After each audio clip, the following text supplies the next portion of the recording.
மற்றொரு அண்மை செய்தியை பார்க்கிறோம். சட்டமன்றத்திற்கு குட்கா கொண்டு சென்ற விவகாரம் தொடர்பாக திமுக தரப்பு வாதங்களை முன்வைக்க அனுமதி அளிக்கப்பட்டிருக்கிறது. இது தொடர்பான விவரங்களை வழங்குவதற்காக செய்தியாளர் சுப்பையா இணைப்பில் இருக்கிறார். சுப்பையா, கூடுதல் விவரம் என்ன?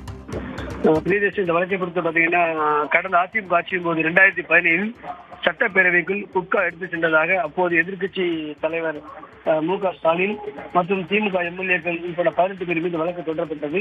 இந்த வழக்கு உரிமை மீறல் நோட்டீஸ் எதிர்த்து தொடரப்பட்ட வழக்காகும்.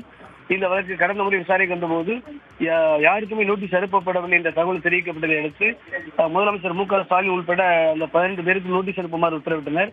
அதில் ஒருவர் காலமாகிவிட்டதால் மீதுள்ள 17 பேருக்கும் அனுப்புவதாக ஒப்புதல் அளிக்கப்பட்டது. இதைத் தொடர்ந்து நோட்டீஸும் அனுப்பப்பட்டுள்ளன.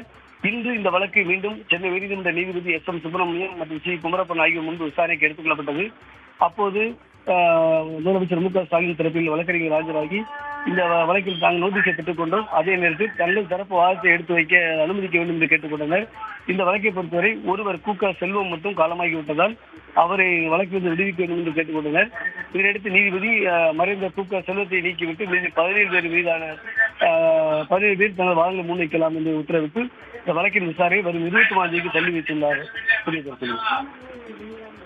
திமுக தரப்பு வாதங்களை முன்வைக்க நீதிமன்றத்தில் அனுமதி வழங்கப்பட்டிருக்கிறது. பொறுத்திருந்து பார்க்கலாம் என்னென்ன மாதிரியான வாதங்கள் முன்வைக்கப்படுது அப்படின்னு. தற்போதைய விவரங்களை வழங்கியதற்கு நன்றி சுப்பையா.